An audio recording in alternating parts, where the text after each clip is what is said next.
From the Fans Talk Wrestling family at fanstalkwrestling.com, this is episode 9 of Fans Talk Lucha and covers Lucha Underground Season 1, episode 19, which aired on March 18th, 2015. My name is Garvin. Once again, I am joined by my wife. Hi. Fans Talk Lucha is a podcast series that is brought to you exclusively by the paid members of the FTW community. You too can become a member and help keep this show funded. Just go to fanstalklucha.com, click the big green button, and pledge $1 a month or more. Alright, some quick shout-outs before we begin the conversation. Shout-outs to Aaron Clements, SG Metal Attitude, Arctic Wolf 00, Give Lucha a Chance, DJ Clean Styles, The Shippy, and Anne-Marie Marathos for continuing the conversation through comments over Facebook, Twitter, and YouTube this week. Also great to see Nay, B-Megs, Ishmael, Donald Polton, and Missy Sykes starting a thread for this week's episode on the Facebook group. We need to see more of that. So let's go right into it. What happened this week? We'll start off the top of the show. Drago versus Aerostar. And actually, before we start, so much hype for this episode. We started receiving comments Wednesday night as the show was happening about how awesome this week's episode was. Haven't seen that before. It seems like everyone was super pumped for specifically the Muertes versus Fenix match. That's all what the hype was before the show started. After the show started, that's all people were talking about on Twitter and Facebook. Which is awesome. It was hard for me because, we don't watch till Friday. So one of my Twitter followers, Freelance Mikey, he said something like, "How happy are you? Paint a skull on your face and drink tequila." And I was like, shut up. I won't see it till Friday. Yeah, it's so cool. Generally speaking, we've been, not specifically you, but, for TNA shows, I've often been spoiled. Diva Jill has spoiled me a few times because she's watching live. I can't always watch live. So, just so you guys know our schedule. Lucha Underground airs on Wednesdays right around, I think, like 8 or 9 p.m. We don't watch until Friday night after work. So, there's about 2 days before we watch. So you guys continue doing what you're doing. Don't spoil us. Hype it if it's a sweet show so we can really look forward to it. But okay, let's get into it. Drago versus Aerostar. That was the opening contest, the number 3 match in the best of 5 series. So this was a matchup that I was really looking forward to. I was kind of disappointed that it's been a few weeks since we saw the continuation of their best of 5. A lot of new stuff from Drago. Normally Drago is this high flyer that is trying to beat you with his speed. This week we saw a different style from Drago. There's more technical stuff, lots of submissions, more power. He really tried to slow Aerostar down instead of trying to match him, in the speed game, at least in the beginning of the match. And then it got into it. As soon as I think, in total the match was about 10 minutes. So right around the halfway point, that's when Drago was doing all the flips and doing everything that we remember him doing. But what did you think about this match? Well, I thought it was perfectly fine. There was not a thing I could criticize about this match. Both of them did a great job. It was fantastic wrestling, but as we talked as we were watching it, we were both so amped up for the main event that it was kind of unfortunate the way the match was placed because we had both really wanted to see this match, but our brains were on something else. So yeah, I kind of had a hard time paying as close attention as I probably should have. I've harped on it for weeks that I wanted to see the continuation. I wanted to see the next match between Drago and Aerostar, and we finally got it, and it's on this card. And you're right. I said it right after this match, that was a good match, but it was hard to really get into because all I'm thinking about is the upcoming Fenix versus Mil Muertes match. And that has nothing to do with the wrestlers or even the show. I think that's really us. We're kind of like spoiled children. We get excited for something, and that's all we want. But yeah, overall, it was a good match. It ended with a really neat looking rope run by Aerostar. Aerostar picked up the win, so he's got 2 wins now. So there's potentially 1 match left. But again, it's out of 5, so Drago could win another one there. It was a good match. It was a good ending too. Just make sure they're not on let's not do it next week when we've got 2 title matches, and then that's that match. No, we promise we won't complain about no more Drago and Aerostar. We can wait. We can wait a week. All right, so we saw another video package shortly after that. Conan plays chess, talks about war. As this segment is going on, the entire time I'm thinking, I now realize what they're doing. They're building Conan's return to the ring. This whole thing is about Conan becoming a wrestler again. I know he's had some physical issues that probably will keep him out of the ring, but that's how these segments have been going. It's almost like this is Conan's story about how he's going to get revenge and he's going to enter the ring to go after Cage. But it ended with the chess match being against Puma. Well, that's where it really clicked to me that his backing of Puma was more about him. This to me was a hilarious segment because last week we had him standing in some faulty plumbing, swinging a cane, and this week... It was a sweet-ass cane. It was, but it was still bizarre. And then this week he's slowly playing chess. So it was almost like the writers didn't know what direction they wanted to go with him, but at the very end, there's a slow-mo scene where he takes his cane and he just beats the crap out of that clock. He's like, fuck this clock. And then you see that he is playing Puma, and you kind of get that maybe he's using Puma as a pawn. Okay. So dun dun dun. You didn't have me up until that line. That is a good subtlety that kind of makes sense as far as Conan using Puma as a pawn.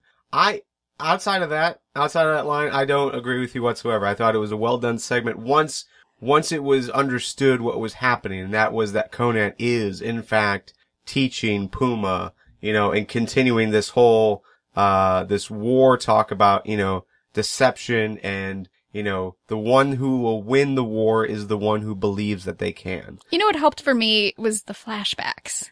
Like, if some of these confusing segments had flashbacks to show what the person was thinking about, that would help me a lot. I'm a little dense, and I don't always get the symbolism and the funny video camera tricks. Like, I kind of need you to spell it out for me.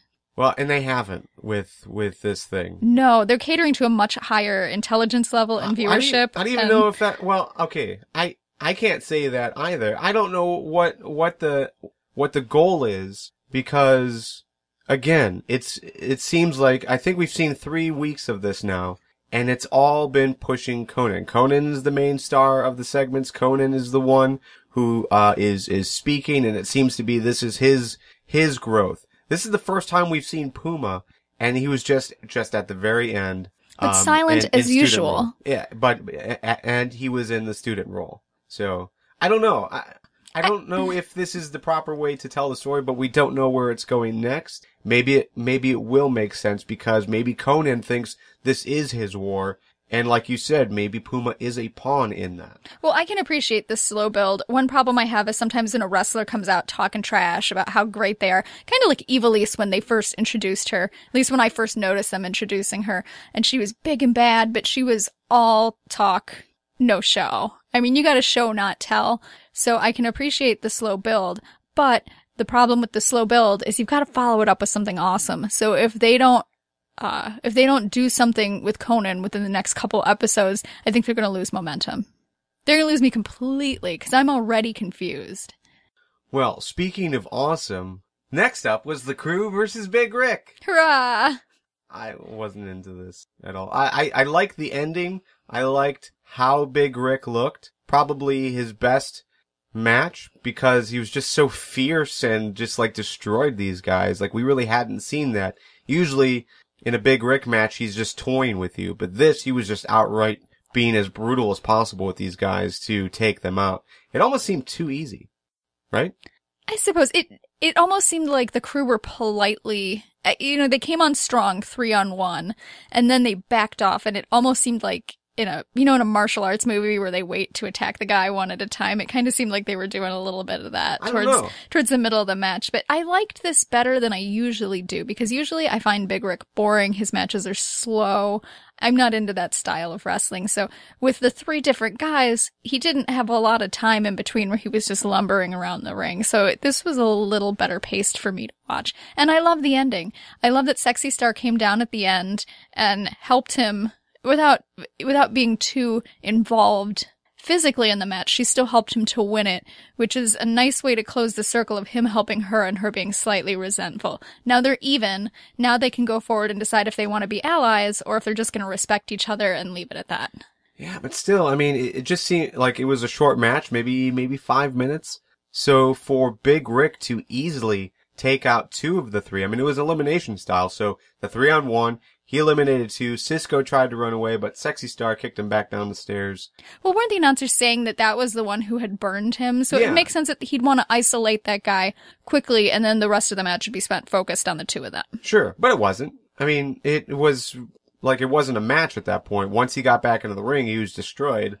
You know, there was the Uranagi into the chair, which was brutal in itself. That looked pretty painful. Yeah, that was definitely elbow to the back of the chair. Yeah, that almost looked like maybe he wasn't supposed to hit it quite that way. So, I don't know. To me, it seemed too easy. It's kind of hard to determine, like, what's next. Like, we had, like, all this build-up, and then 5 minutes later, it's over. Like, where does Big Rick go now? Does he go after Cueto? Where does the crew go now? Do they continue to try to fight Big Rick, or is it over now? I think this had more to do with storylining between him and Sexy Star than it had anything to do with the crew. I think the crew's really just been a foil for Big Rick and Sexy Star. To what? Partner? I don't know. Maybe they got a storyline coming up. I don't know, man. I don't know if I see that. I mean, yeah, they did have that, like, you know, eye contact, but I don't know. Alright, so next week we got Cage versus Puma, El Patron versus Texano. Both titles are in the line, so Puma is gonna finally defend the Lucha Underground Championship, which I don't even think he holds. I think Cage still holds it. Maybe we'll get a new championship, but El Patron, who holds the AAA Mega Championship, defends it against Texano. So that two huge main event level matches for next week. And hopefully not Aerostar versus Drago. Right in the middle. Yeah, we need isolation for those guys. Alright, so main event.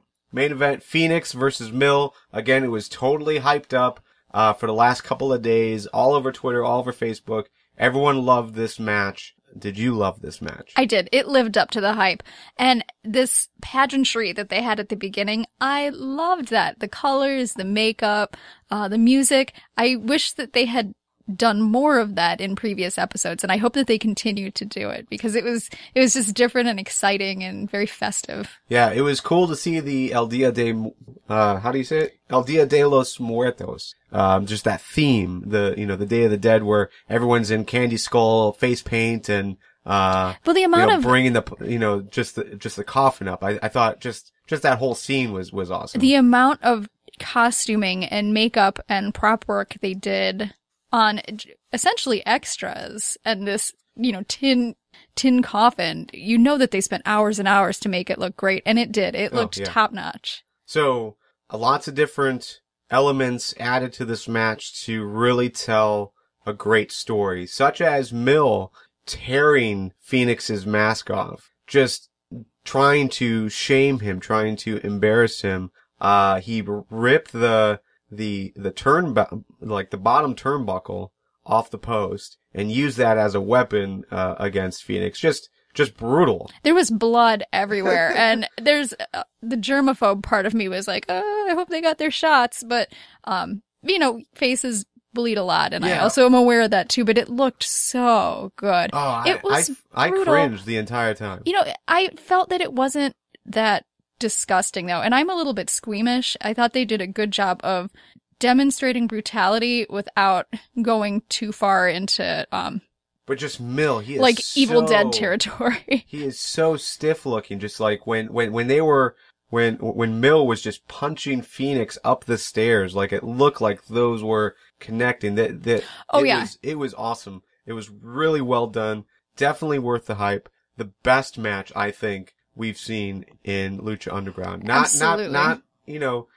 discounting all of the Lucha Libre style that we've seen.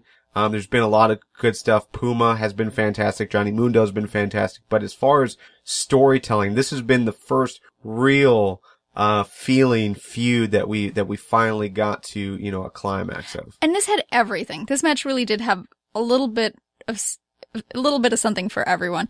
And you're right about the punching and the kicking. Usually I can't tolerate that sort of thing. It just never looks real to me. Yep. I mean, but when Phoenix kicked Mill in the face, that looked like that connected. Yeah. There were definitely some blows that looked like they really hurt. It was really well done.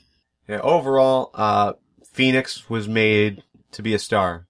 Absolutely. That night. His fans were chanting for him. And, even as Emil tore his mask off his face was still kind of concealed by blood. And that was Sure. very cool. It was like the blood as he defeated this guy and pushed him into the coffin. It was like another type of mask. Yeah, and just the symbolism of no matter how much Mill just destroyed him, Fenix continued to stand up and continued to fly. It was a phoenix. Yeah, it was wonderful. So great job, Mil Muertes and Fenix. I'm gonna say this again for this match, just like Big Rick going over the crew. Seemed like it was too easy. Fenix going over Mil. Not that it seemed too easy, but almost like too soon. Like I felt like this story just got started and now it's over? Oh, I don't think it's over. I don't think it's over by a long shot. I love the way they wrapped it up with Katrina kissing the stone and throwing it in the coffin and slamming it shut. And you know what they're gonna do? Mil's gonna have to come back. He's got 1,000 deaths, you guys.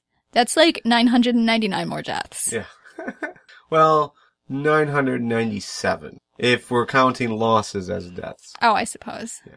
So, okay, let's jump into Ask FTW real quick before we head out for the night. We have an Ask FTW? We do have an Ask FTW. I was gonna put this over in the general conversation, but I figure this is worth a short discussion at least. But Aaron Clements posted on the Facebook page. He said, basically he posted about how not a single one of the women in Lucha Underground are likable. Katrina turned down Mil and used Fenix to take him out. Mil even showed compassion this week, and that was the turning point of the match. That's when Fenix really took over. After the match, Katrina didn't even stay to support Fenix. Instead, she followed the casket. Sexy Star, just listen. And this is Aaron Clements on the Facebook page. He said, Sexy Star can't even be bothered to mind her own business and constantly gets involved with people who want nothing to do with her. DJ Clean Styles on the YouTube page seemed to share in those same thoughts. Huge wall of text that he posted on the YouTube page. He said even throwing in that any guy who is involved with these women, be it Son of Havoc and Angelico, Fenix, and even Mil, all look like idiots. So, what's your thoughts on that? Do you think that that Aaron and DJ Clean Styles and anyone else who feels the same way are looking at this right? Like, are all the females, even Sexy Star, borderline heels? I could really see that. I've never thought about it. Now, with Sexy Star, she is extremely ambitious and she has never been anything but ambitious. And I think her interfering this week was really more of her saying, Big Rick did this to me, I'm going to do this to him. Whether it was out of friendship or whether it was out of sort of vengefulness, it could go either way. But I really think the solution to this is maybe to bring in more women wrestlers. But I agree. I don't like Ivelisse. I find her irritating.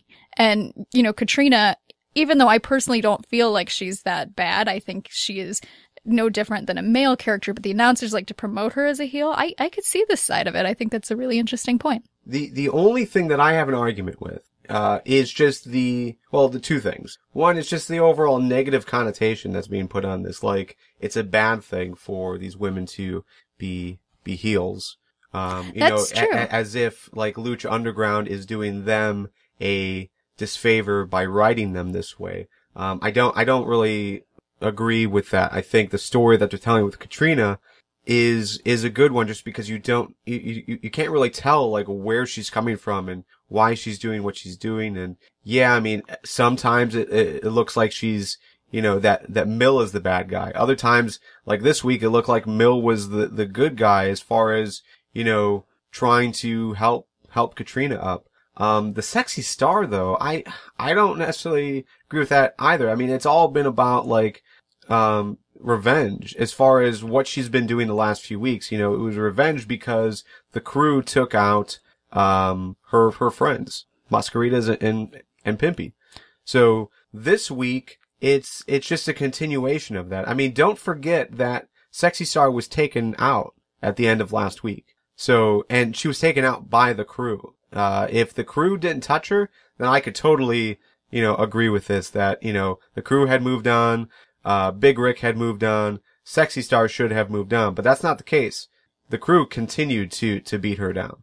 So, but I do also agree with Son of Havoc, looks like an idiot.